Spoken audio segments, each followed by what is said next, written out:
KQKI News, I'm Brady Burrell. I'm coming to you live from the Berwick Police Department. I am with Berwick Assistant Police Chief J.P. Henry.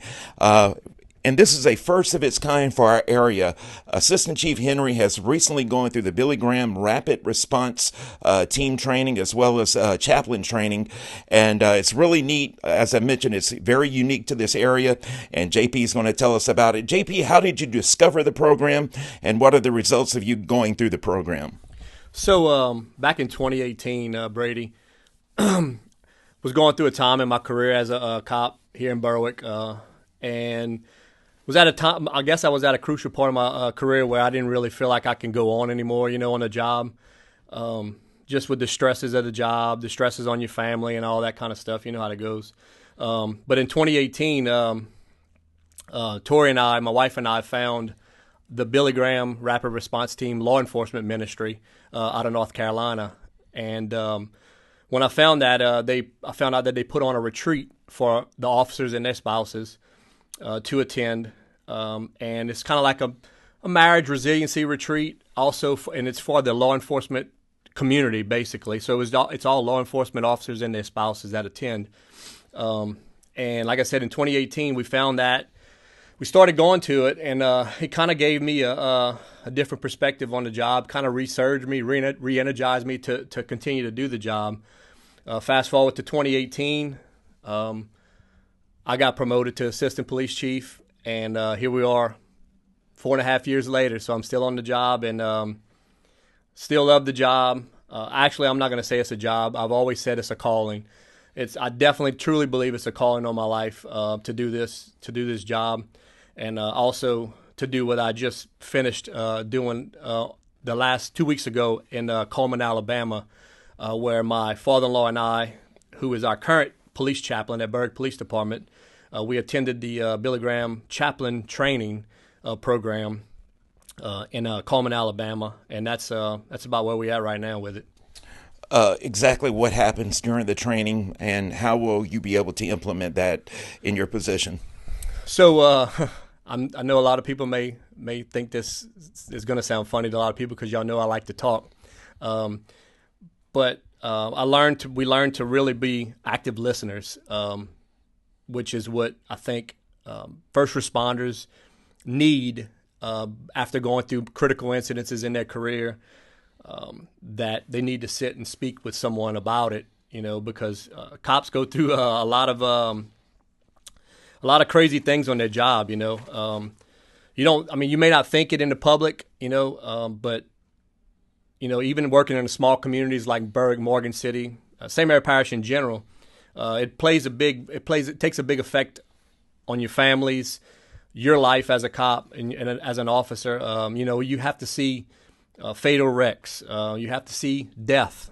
You deal with domestic violence calls where there's bad situations involving children.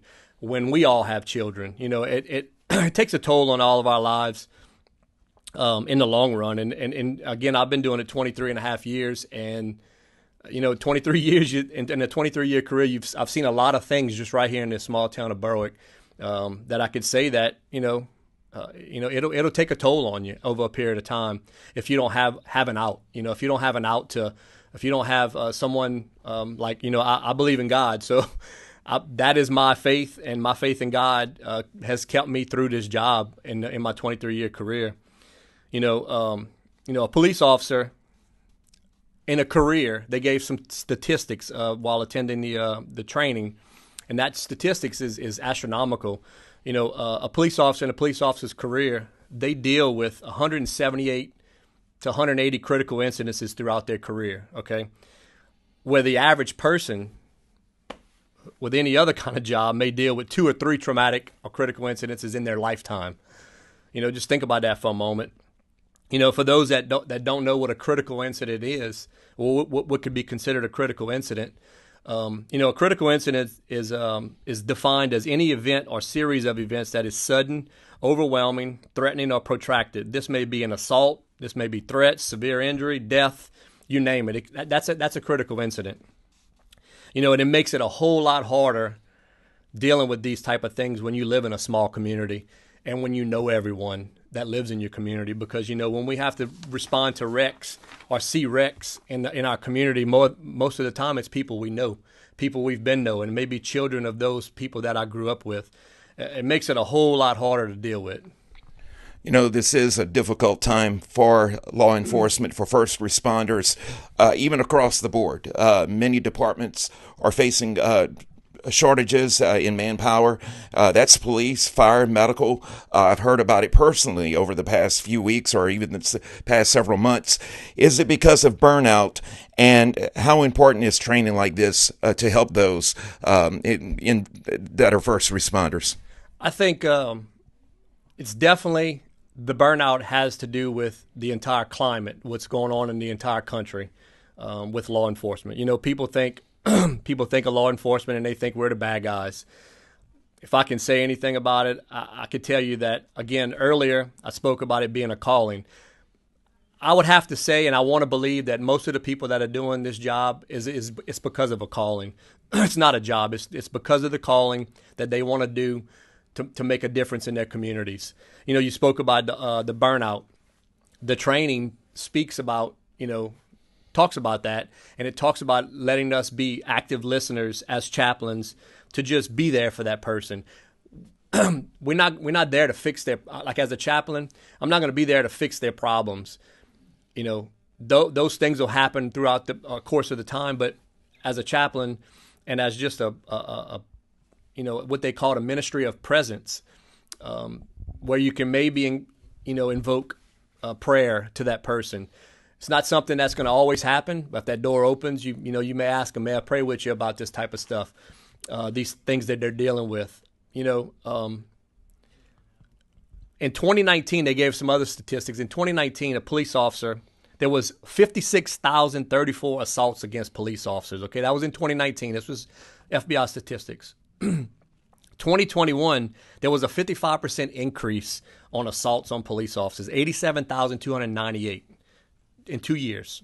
Okay, it went up 50-something percent. 79,000 of those were where there was weapons used against police officers. Those type of things on a daily basis across this country is going to take a toll on all police officers. It's not going to just be the police officer in New York City. It's not going to be the police officer in Chicago. Those things happen in the smaller communities like ours, okay, just on a smaller scale. We deal with it, the same type of incidences that the major cities across this country deal with.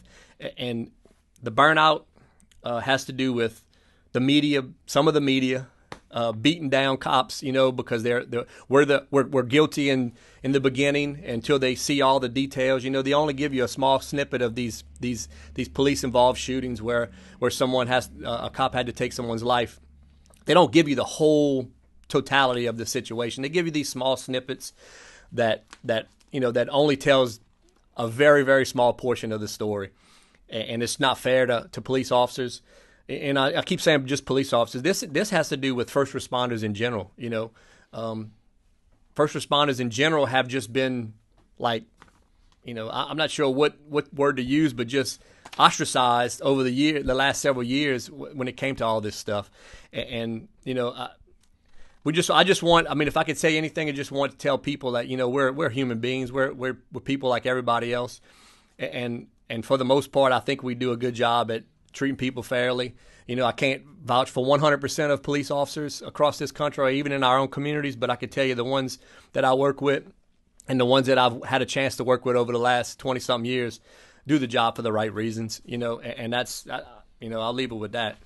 And finally, you were telling me that you guys take a proactive role here at Berwick Police Department with a Monday morning devotion with your chaplain, Reverend Herb Stanley, your father-in-law. Correct. That's correct. We use a very simple devotion called Behind the Badge. It's a devotional strictly for law enforcement, and it's so awesome, Brady, because every devotion that's in here pertains to law enforcement, and they use scripture and obviously with all that, and it's really helped us. Our guys ask questions, I mean, I like it because it keeps that spiritual side of it, and people believe it or not, you're going to need that in this job. Because if you don't, I mean, I find if I don't have God in this life, in this career, I don't think I'd be in this job. I'll be honest with you. That's just my opinion. That's just my belief. And All right. Well, hey, congratulations on going through the program, you and your father-in-law, Reverend Herb Stanley. And, of course, we thank all of our first responders for your service. Appreciate that, Brady. Look, if I could say anything, again, I first give thanks to God for allowing me to be in this position, still be in this position, and to be able to now become a chaplain, a law enforcement chaplain, so that I could help others in the first responder field, and maybe even across this country, because as a rapid response chaplain, there may be times where we can get deployed out into the country, and when there's any type of critical incidences throughout the country, we could be called upon to go with the Billy Graham Rapid Response Team. I will say this: I also give thanks to Billy Graham's ministry for starting the law enforcement ministry portion of their ministry. Because if it wouldn't be for them, I don't know that I'd still be here today. I'll be honest with you. Obviously, God and that Billy Graham Rapid Response Team ministry. That's what I'd like to give thanks to. All right. Thanks again. Best of luck in the program. And I'm Brady Burrell for KQKI News, your local news leader.